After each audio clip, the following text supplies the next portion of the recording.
7 SDN Pembataan Kabupaten Tabalong. Acara pertama, yang terhormat Ibu Kepala Sekolah, Ibu Normaida SPDSD, narasumber pada siang hari ini Ibu Umi Kasih SPDSD, seluruh Dewan Guru SDN Pembataan dan staf tata usaha. Acara pertama adalah pembukaan. Untuk membuka acara ini, marilah kita bersama-sama mengucapkan basmalah. Bismillahirrahmanirrahim. Acara kedua adalah menyanyikan lagu Indonesia Raya. Kepada Ibu Rizky dipersilakan untuk memimpin ke depan. Hadirin dimohon berdiri.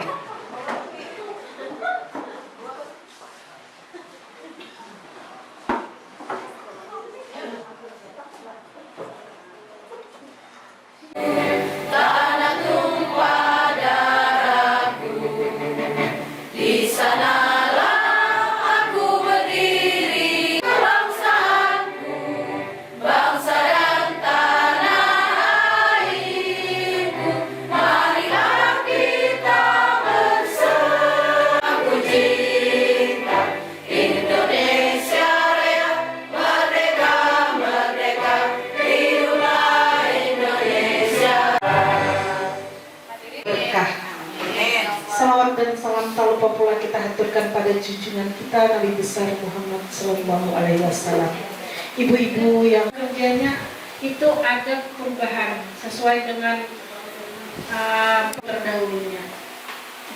Itu secara penilaian jabatan, penilaian atasan, penilaian. Pertama-tama marilah kita memanjatkan puji dan syukur kehadiran Allah Subhanahu Wa Taala yang telah memberikan kesehatan dan rahmatnya untuk kita bisa berhadir hari ini dengan keadaan sehat walafiat.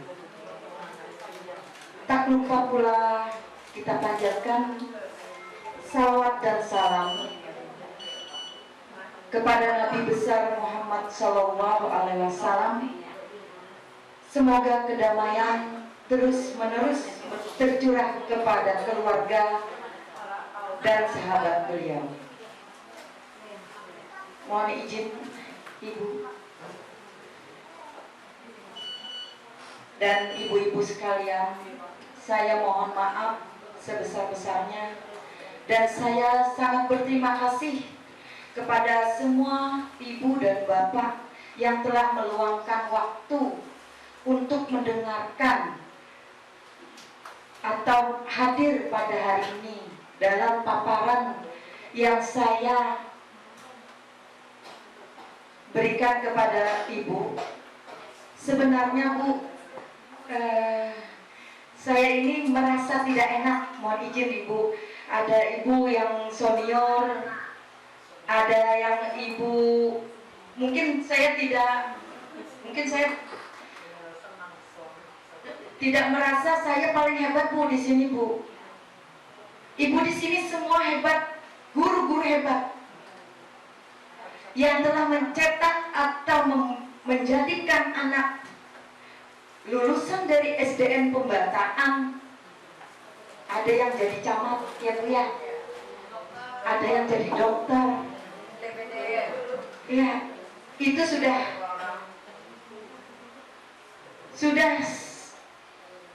sewajarnya bagi guru-guru menjadikan seorang murid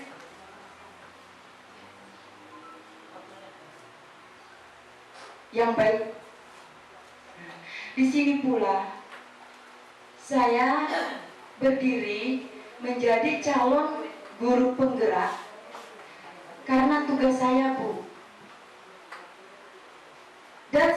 Dan saya berniat untuk diri saya, semoga di kedepannya lebih baik. Dan pelajaran dalam beberapa bulan ini, 2 bulan lebih Bu, saya belajar menjadi guru penggerak. Semoga bermanfaat dan mengimbas kepada rekan-rekan di SDN Pembataan khususnya, dan pada umumnya untuk seluruh guru, dewan guru di Indonesia. Hari ini saya membuat aksi nyata modul 1.4 budaya positif. Nah, di situ saya perkenalkan dulu Bu. Sebagai fasilitator saya Ibu Upi Fitriani dari Banten. Dan Bapak, mungkin ibu-ibu semua sudah tahu, pengajar praktek Bapak Yudi Guntur Patriot dari SDN Pembataan. Pembataan 2 ya Bu ya. Dan saya sendiri calon guru penggerak Umikasum dari SDN Pembataan Kabupaten Tabalang. Terima kasih. Ya. Ibu-ibu dan bapak-bapak yang saya sayangi. Ibu pasti tahu apa itu budaya positif. Sering ya Bu ya? Apa kira-kira Bu? Budaya positif. Perwujudan dari nilai. Contoh dari budaya positif Bu. Iya. Ya, perilaku yang baik. Nah, sebenarnya Bu di SDN Pembataan ini sudah ada Bu. Dari dulu sudah ada ditanamkan. Ya Bu ya. Budaya positif, nilai-nilai keyakinan universal yang diterapkan di sekolah. Dan hari ini itu muncul lagi karena ada teori dari Bapak Ki Hajar Dewantara, ya, Bapak Pendidikan. Nah, sebagai guru bukan saya menggurui, kita mempunyai kewajiban mengontrol perilaku siswa agar memiliki perilaku yang baik. Bagaimana perilaku yang baik? Kita sudah menerapkan di SDN Pembataan 5S. Ya Bu ya. Apa 5S Bu? Senyum, sapa, sopan, santun, salam. Ya. Sudah kita jalani. Ya. Oke, selanjutnya rancangan tindakan untuk aksi nyata ini Bu, saya merancang sesuai di modul pembahasan. Yang pertama, perubahan paradigma belajar, disiplin positif, kebutuhan dasar manusia, motivasi perilaku manusia. Yang kelima, keyakinan kelas. Yang terakhir adalah segitiga restitusi. Ya, latar belakangnya apa? Murid tidak suka peraturan Bu. Kenapa? Karena selama ini jika mereka melakukan pelanggaran maka akan mendapat hukuman. Betul Bu? Betul Bu? Dan itu akan mempermalukan dirinya sendiri. Itu latar belakangnya.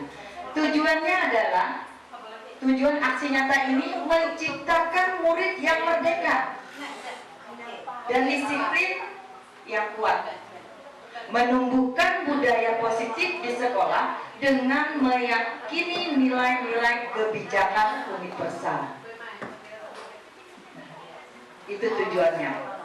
Tolak ukur terbentuknya keyakinan kelas melalui kegiatan kesepakatan kelas yang dilakukan wali kelas dan siswa. Insya Allah sudah kita lakukan ya Bu ya. Untuk dulu kata-katanya bukan keyakinan kelas, apa Bu? Peraturan kelas, tata tertib. Jadi sekarang Bu diperhalus lagi bahasanya supaya anak itu yakin dan tidak dipaksa. Tidak dipaksa. Contohnya apa? Tidak terlambat sekolah. Dia sendiri yang membuat. Jadi kita tidak lagi memantau anak karena mereka mempunyai keyakinan kelas. Siswa mampu menerapkan dan menjalankan keyakinan kelas yang dibuat mereka. Bapak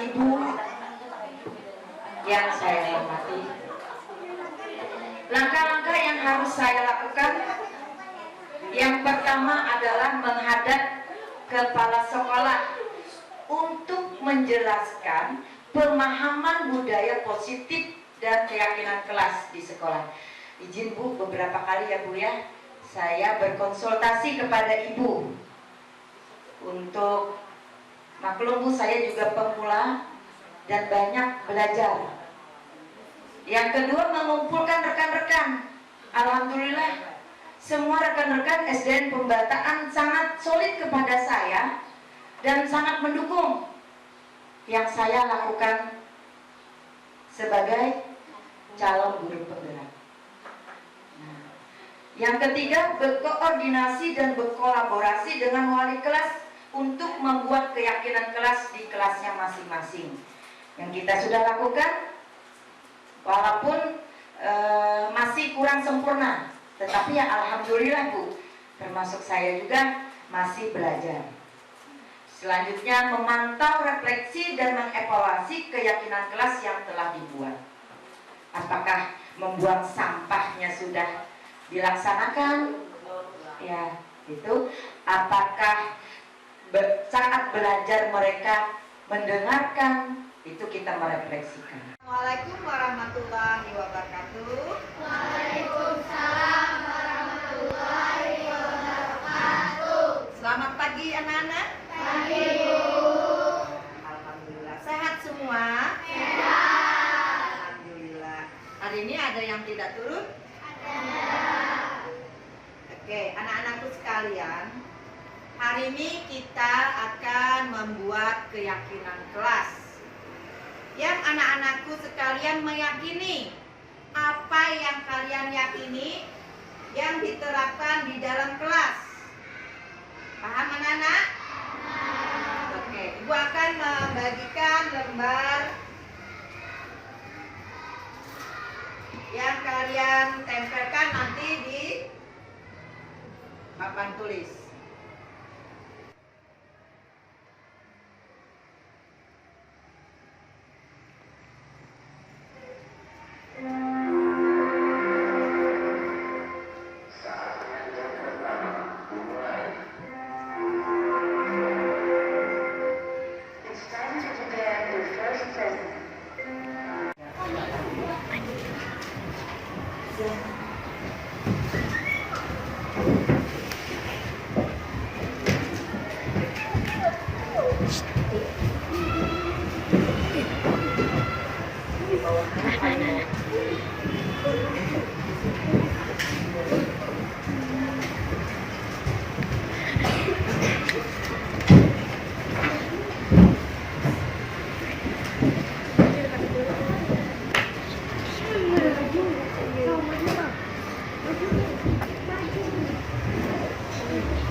Baiklah anak-anakku sekalian, hari ini kita sudah membuat keyakinan kelas bersama-sama.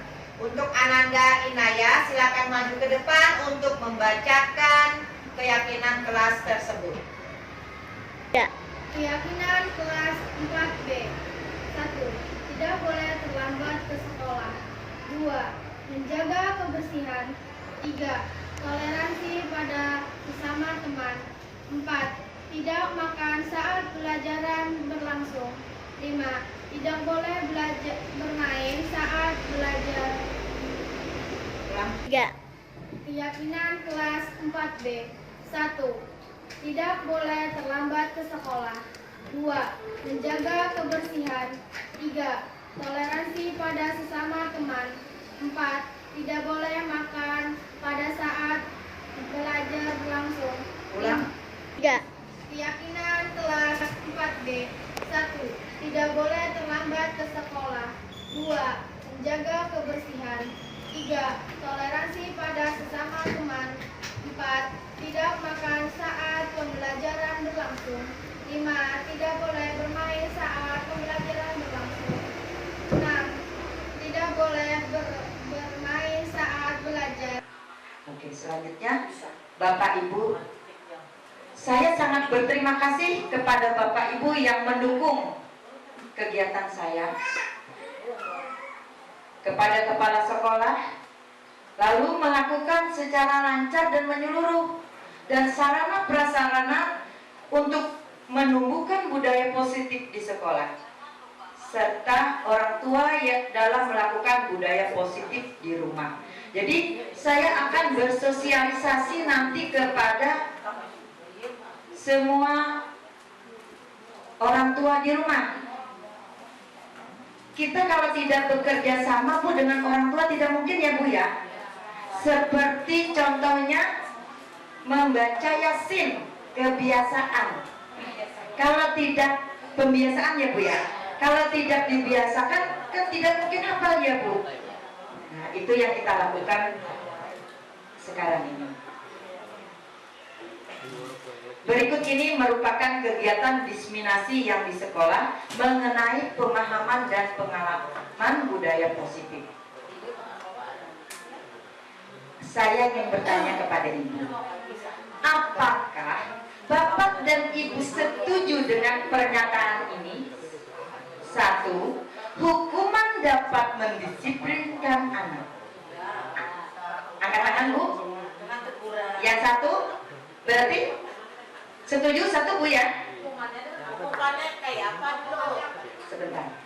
Apakah Ibu sependapat hukuman dapat mendisiplinkan anak?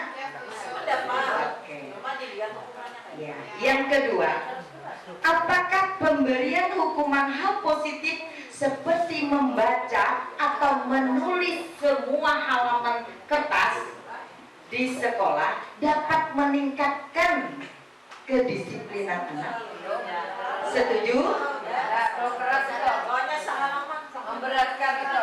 Iya. Berat. Yang ketiga, memberikan penghargaan dapat meningkatkan motivasi belajar. Ya, itu bisa dilakukan. Ya. Oke, kita lanjut ya Bu ya. Jawabannya ada di slide selanjutnya Bu. Jangan bersama juga jadi bersama. Yang pertama Bu, kita memulai pembelajaran dengan paradigma baru. Pembelajaran dengan paradigma baru dirancang berdasarkan prinsip pembelajaran yang terdeferensi sehingga setiap siswa belajar sesuai dengan kodrat dari tahap perkembangan untuk mewujudkan profil pelajar Pancasila. Sekarang ulun bertakun. Saya bertanya kepada ibu-ibu, pernah mendengar profil pelajar Pancasila? Apa? Ada berapa Bu? 5, 4, 6? Ya. Ada 6 Bu ya. Yang pertama, bertakwa dan beriman kepada Tuhan yang Maha Esa. Yang kedua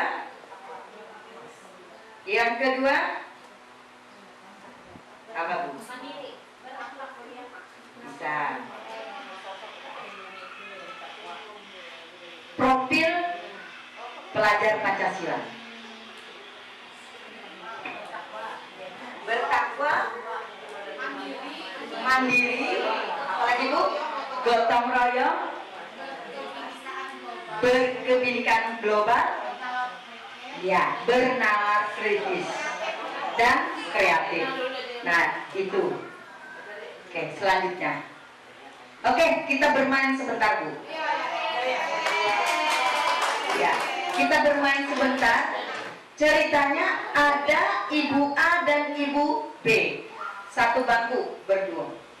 Yang satu coba ambil benda, terserah benda apa saja di tangan ibu. Yang A, boleh kertas, boleh pulpen, tutup pulpen boleh, boleh botol. Kita bermain, ya, berdua. Itu ada A dan ada B. Coba kita praktikkan. A, B tidak. B tidak. A yang memegang. B diam. Selanjutnya si B itu meminta. Coba minta. Apakah dengan kekerasan? Apakah dengan membujuk? Apakah dengan merayu? Atau menyuap? Coba Bu. Benda kesayangan ibu diminta, benda kesayangan ibu diminta. Ya. Apakah ibu mau memberikan? Ya. Tergantung cara memintanya. Coba dulu. Kalau misalnya dengan membujuk, coba Bu, dengan membujuk bagaimana?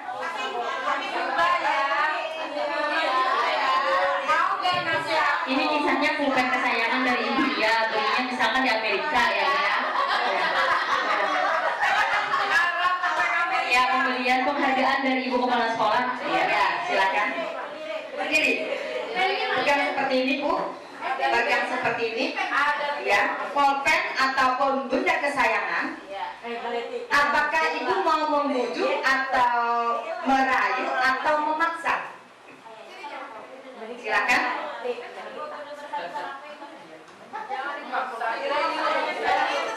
Ya, silakan. Ya, silakan. Kuliah, ulun butuh pulpen, boleh pinjam pulpen kesayangan ibu? Boleh pinjam? Boleh pinjam? Ulun meminjam. Sebentar aja mungkin. Oke, tepuk tangan. Terima kasih Ibu Lia sama Ibu Jana.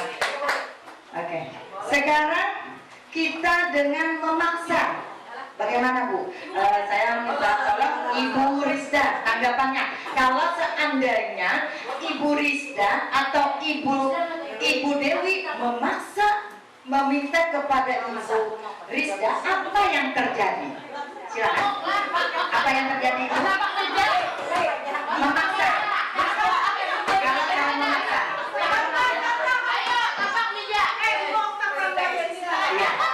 Ya, silakan. Oke. Memaksa. Atau ibu sampai ibu Rizda dan tapi ini prakteknya Bu, ibu yang tanggapannya. Ibu tanggapannya, Ibu. Silakan memaksa. Silakan Ibu. Silakan. Cara memaksa apakah yang terjadi? Ceritanya di sini pulpen, benda gincu, lipstick. Silakan. Dengan memaksa. Ini kisahnya pulpen kesayangan dari ibu dia, belinya misalkan di Amerika ya. Itu pulpen, boleh pinjam pulpen kesayangan ibu? Boleh pinjam? Boleh pinjam? Minta. Ulun meminjam. Pinjam. Sebentar aja mungkin. Oke, tepuk tangan. Terima kasih Ibu Lia sama Ibu Jana. Oke. Sekarang kita apa yang terjadi? Memaksa. Jadi kalau minta sesuatu, pinjam sesuatu, itu akan mengajarkan murid membedakan antara meminjam dan meminta. Kalau suatu pen kita bilang lebih bagus sekali, lebih santun. Mungkin bisa lebih santun lagi anak didik kita ketika meminta atau meminjam sesuatu barang dari temannya.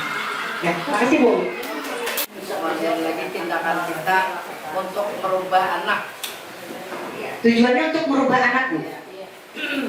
Kita bertindak tegas itu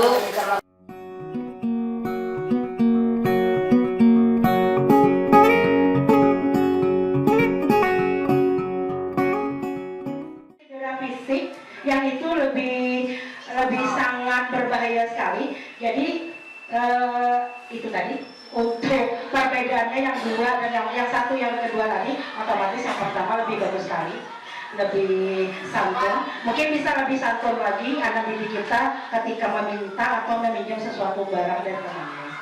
Ya, makasih Bu. Selanjutnya, perubahan paradigma teori kontrol. Ilusi guru mengontrol murid atau ilusi bahwa kritik dan membuat orang merasa bersalah dapat menguatkan karakter. Ilusi bahwa semua penguatan positif, efektif, dan bermanfaat. Ilusi bahwa orang dewasa memiliki hak untuk memaksa. Itu tadi Bu. Ya. Tadi prakteknya Bu. Apakah kita harus memaksa atau meminta dengan secara sopan? Nah, di sini perubahannya Bu. perubahan paradigma stimulus respon teori kontrol. Siapa yang sesungguhnya memiliki kontrol? Siapa? Ya, kita mencoba mengubah orang agar berpandangan sama dengan kita. Seperti saya, ayo ibu-ibu, kita membersihkan sampah. Toh kalian tidak mau? Tidak bisa dipaksa, Bu? Ya. Teori kontrolnya apa, Bu? Kita berusaha memahami pandangan orang lain tentang dunia, Bu. Kita tidak bisa memaksakan kehendak kita. Ya, itu yang kedua. Perilaku buruk dilihat sebagai suatu kesalahan. Kita sering melihat murid kita, Bu, datang terlambat. Ya, Bu? Kita panggil, kita teriaki, hei, kenapa kamu datang terlambat? Ya. Nah, sebenarnya, ya Bu ya, sebenarnya kita bicara baik-baik. Teori kontrolnya apa, Bu? Semua perilaku mempunyai tujuan. Kenapa dia datang terlambat? Kita tanyakan dulu, ada apa, Nas? Ya, itu. Selanjutnya, orang lain tidak bisa mengontrol saya. Hanya Anda yang bisa mengontrol saya. Ya, Bu ya? Ya. Orang yang bisa mengontrol. Selanjutnya saya, pemaksaan ada pada saat bujukan gagal. Apa yang terjadi pada saat kita membujuk orang gagal? Sakit hati, Bu. Ya, kita langsung ngejak orang tuh. Dasar anak pembangkang. Ya, Bu, kita kecewa. Teori kontrolnya apa, Bu?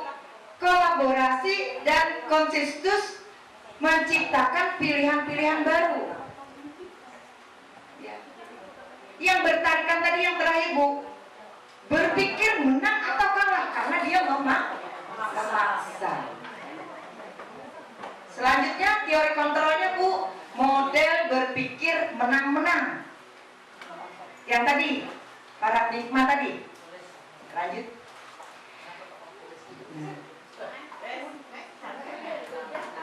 Budaya positif. Apa budaya positif itu? Nilai-nilai keyakinan. Keyakinan dan kebiasaan di sekolah yang berpihak kepada murid dapat berkembang menjadi pribadi yang kritis, penuh hormat dan tanggung jawab. Itu, kita ingin membentuk murid yang kritis. Kita sebagai guru harus mencontohkan dulu, Bu. Kita menyuruh anak, buang sampah, sedangkan kita tidak memungut sampah. Kenapa terlambat, sedangkan kita pernah terlambat. Ya, Bu. Jangan main HP. Ibunya sambil mengajar main HP.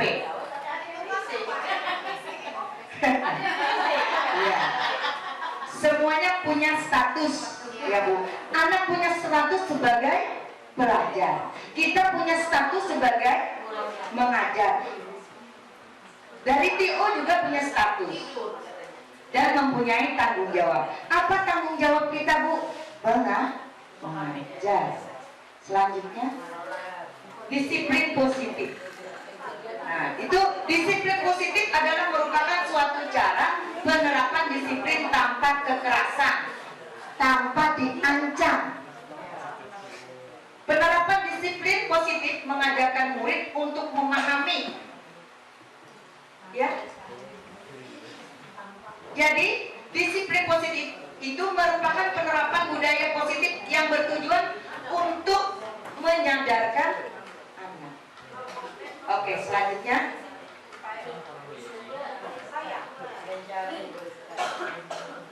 Motivasi perilaku manusia. Apa motivasinya? Yang pertama, motivasi manusia merupakan dorongan yang timbul pada diri seseorang secara sadar atau tidak sadar untuk melakukan satu tindakan dengan tujuan yang tertentu. Apa kebutuhan dasar manusia, Bu? Yang pertama, bertahan hidup. Yang kedua, kasih sayang. Yang ketiga adalah rasa diterima, penguasaan, kebebasan, dan kesenangan. Itu yang dibutuhkan anak didik kita, Bu. Kita tidak membandingkan yang kaya dan miskin, yang cantik atau ganteng, ya, yang rupa buruk dan baik. Kita sebagai guru tidak pernah membedakan ya Bu ya. Oke, selanjutnya Bapak Ibu yang berbahagia, motivasi perilaku manusia apa? Motivasi merupakan dorongan yang timbul pada diri seseorang secara sadar atau tidak sadar untuk melakukan suatu tindakan dengan tujuan tertentu, menghindari ketidaknyamanan dan hukuman. Contohnya Bu, murid melakukan disiplin karena mereka takut. Hei, itu ada Ibu Umi, ayo kita baris. Ya Bu, itu hanya sementara. Di saat Ibu Umi tidak ada, atau di saat Ibu Suryani tidak ada, anak muridnya tidak baris. Lanjut, mendapat imbalan atau penghargaan dari orang lain. Murid melakukan disiplin diri karena dia ingin mendapat imbalan. Ini merupakan motivasi ekstrinsik. Kasihan Bu yang tidak mempunyai imbalan. Ya ada, misalnya yang pintar saja dikasih. Ya ada Bu, kasihan. Selanjutnya, menghargai nilai-nilai kebajikan diri sendiri. Murid melakukan disiplin karena sadar dan nilai kebajikan dirinya. Ini merupakan motivasi intrinsik dari dalam diri sendiri. Oke, selanjutnya Bu, konsep disiplin dengan identitas sukses apa? Konsekuensinya, penguatan jangka pendek. Restitusinya, murid bertanggung jawab untuk perilakunya. Jadi dengan adanya keyakinan kelas, murid dengan sadar Bu bahwa terlambat ini adalah perbuatan yang tidak benar. Seandainya murid melakukan kesalahan, jangan langsung dipermalukan, diteriaki. Itu akan membekas Bu sampai mereka tua. Ibu Anu meneriaki aku, Ibu Anu memarahi aku di depan orang. Itu akan membekas. Jadi kita sebagai guru, cobalah memanggil secara pribadi. Bagaimana Bu? Setelah berdoa, baru kita panggil, kita pandiri, kita bicarakan ada apa. Itu Bu. Jadi saya berusaha belajar sedikit demi sedikit, sabar. Pada intinya pembelajaran ini sabar Bu, tidak mempermalukan anak. Itu. Selanjutnya, apa perbedaannya antara hukuman, konsekuensi, dan restitusi? Guru menghukum siswa tersebut hormat bendera selama 10 menit karena keterlambatan tadi. Selanjutnya, guru memberikan konsekuensi untuk mengerjakan PR-nya saat jam istirahat. Restitusinya apa Bu? Guru menanyakan keyakinan kelas yang telah mereka buat. Itu. Jadi memanggil anak, bukan diteriaki. Saya pernah melakukan Bu. Saya pernah melakukan. Dan menurut saya itu efektif pada saat itu. Iya, bagaimana Bu? Semuanya pernah melakukan? Saya. Terus kata temannya itu tadi ditegur tidak terima Bu. Oh berarti yang salah yang memukul, yang tidak terima. Jadi sudah ketahuan siapa yang salah. Akhirnya tidak saya hukum, tapi saya suruh minta maaf yang salah, cium tangan, ya pelukan, jangan diulang lagi. Oke, terima kasih untuk Ibu. Terima kasih untuk Ibu Apri tanggapannya. Saya sangat setuju dengan Ibu Mega dan Ibu Apri. Sebenarnya Bapak Ibu, terima kasih dulu. Sebenarnya kita mencoba Bu untuk tidak menghukum dan tidak memperlakukan anak. Itu. Selanjutnya Bu, contoh penerapan 5 posisi kontrol. Ibu guru sekalian, di posisi mana ibu sekalian? Apakah ibu penghukum, membuat rasa bersalah? Apakah ibu menjadi teman, atau pemantau, atau manajer? Kalau penghukum, kata-katanya begini, kita kan punya aturan di sekolah, harus wajib dilaksanakan. Tuh ya Bu. Kalau pembuat rasa bersalah, berapa kali ibu kasih tahu? Berapa kali kamu tidak mentaati peraturan?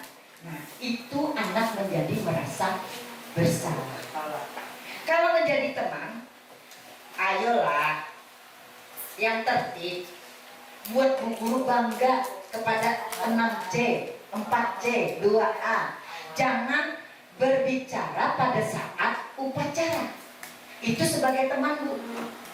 Kalau sebagai pemantau, kamu sudah melanggar apa peraturan dan konsekuensinya, langsung menanyakan kepada anak. Dia memantau saja Bu, tidak ada teguran. Karena sifatnya memantau. Iya. Selanjutnya sebagai manajer, apakah kamu tahu apa kesalahanmu? Kira-kira posisi ibu di mana? Di 1, 2, 3, 4, 5 itu 5 posisi kontrol. Yang mana ibu? Kalau sebagai teman, dia akan pasti melecehkan kita. Dia kayaknya kelima itu. Dia tidak akan menghargai kita Bu. Kalau sebagai teman. Kalau sebagai nomor 2, anak itu akan ingat karena merasa bersalah. Ya. Kalau hukum lebih tidak bagus lagi ya Bu ya. Nah, yang lebih bagus adalah kita sebagai manajer. Manajer itu Bu, anak bersalah, kita panggil. Kita panggil, kenapa kamu terlambat? Ketiduran Bu, kenapa jadi ketiduran? Malam lambat tidur. Itu Bu. Lalu kita tanyakan, kita kan sudah mempunyai kesepakatan bahwa datang terlambat itu tidak baik. Kita tanyakan kepada dia, apakah perbuatan itu baik? Dia berpikir sendiri. Itu namanya kritis Bu. Itu namanya kritis. Disuruh anak itu menjawab sendiri bahwa dia mempunyai salah. Oke Bapak Ibu? Oke, selanjutnya, jadi kita sebagai pendidik harus menjadi manajer. Nah, konsep disiplin pendekatan restitusi. Restitusi adalah proses penciptaan kondisi bagi murid untuk memperbaiki kesalahannya. Itu pada intinya Bu. Nah, bagaimana pembentukan keyakinan kelas? Apakah lebih abstrak, universal, atau bentuk positif? Tuh, dibuat dalam bentuk positif. Semua warga kelas dan warga sekolah membuat keyakinan kelas. Nah, ini Bu, segitiga restitusi. Menstabilisasi identitas. Kamu tentunya punya alasan. Nah, kita menanyakan Bu kepada murid yang melakukan kesalahan. Oke, selanjutnya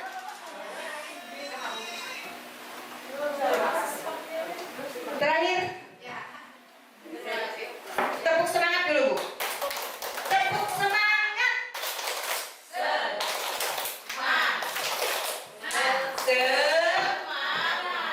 Oke, terima kasih.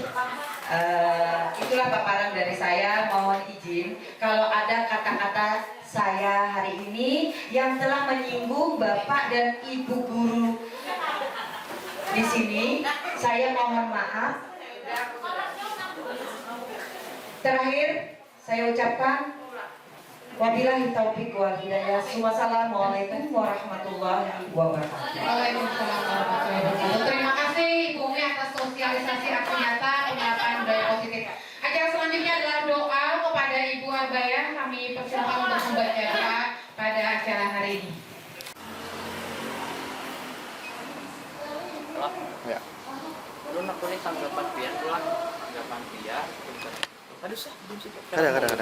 Selesai. Tanggapan pian itu kayak apa penerapannya sudah sampai saat ini. Dari pertama itu lawan sekolah ini dengan adanya guru penggerak tadi kayak apa perubahannya? Oke kah? Iya. Dah. Ibu, nama pian siapa Bu? Nama saya adalah Ibu Normaida SPDSD, Kepala Sekolah SDN Pembataan, Kecamatan Mangkuda, Kabupaten Tabanan. Sudah seberapa lawas pian di sini Bu? Saya bertugas di sini tepatnya bulan Juli 2021 dan kurang lebih satu tahun setengah kami sudah bertugas di SDN Pembataan. Tinggi tanggapan pian Bu terhadap guru penggerak dan calon guru penggerak itu kayak apa Bu? Tanggapan kita tentang guru penggerak dan calon guru penggerak itu program dari pemerintah sangat bagus sekali, ini diterapkan di semua sekolah. Alhamdulillah kami pada tahun 2022 ada juga guru penggerak dan pada tahun ini tahun 2023 atas nama Ibu Umi Kasum SPD ini sebagai calon guru penggerak. Dengan adanya kehadiran Ibu Umi Kasum sebagai calon guru penggerak yang kurang lebih 2 bulan sudah melaksanakan kegiatan pelaksanaan proses diklat calon guru penggerak.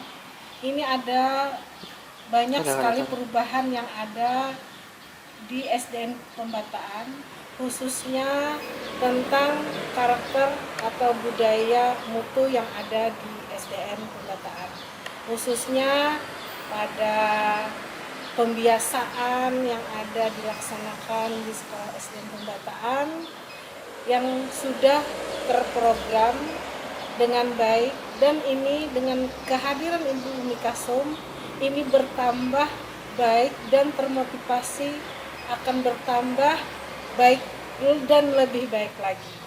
Dan juga adanya tentang gotong royong yang ada dilaksanakan di SDN Pembataan juga terlaksana sangat baik, dan ini berkat bantuan calon guru penggerak dari SDN Pembataan. Ini Bu, kalau kita bicara tadi tentang tanggapan pian terhadap guru penggerak Bu, sampai saat ini Bu, guru penggerak di SD sini, di SD Negeri Pembataan kayak apa Bu nih, progresnya sudah kayak apa dari sejak awal sampai saat ini? Ya, progres yang telah dilaksanakan itu dari kemarin itu ada materi-materi yang disampaikan kepada kegiatan diklat calon guru penggerak dan dilaksanakan di sekolah, khususnya pada pembelajaran yang ada di dalam kelas. Nah, pembelajaran yang ada di dalam kelas, alhamdulillah yang dulunya pembelajaran secara pembelajaran yang ada di kelas itu monoton. Alhamdulillah dengan adanya banyak diklat-diklat yang diikuti khususnya calon guru penggerak, akhirnya pembelajaran yang ada di dalam kelas ini sangat bervariasi sekali, dan juga pembelajarannya sangat menyenangkan dan juga memfasilitasi anak di semua karakter anak yang ada di dalam kelas, karena anak yang ada di dalam kelas itu bermacam-macam karakternya, yang mana alhamdulillah dengan terlaksananya program ini pembelajaran berjalan lebih baik lagi. Jadi harapan pian Ibu terhadap guru penggerak lawan calon-calonnya nantinya untuk kedepannya kayak. Harapan kami terhadap calon guru penggerak dengan adanya program ini senantiasa akan berkontribusi terhadap sekolah SDN Pembataan agar supaya menjadi agen suatu perubahan yang lebih baik lagi ke arah suatu kemajuan, dan ini adalah merupakan penjaminan mutu pendidikan sesuai dengan program pemerintah. Oke, baik Ibu, terima kasih Bu Ingrid.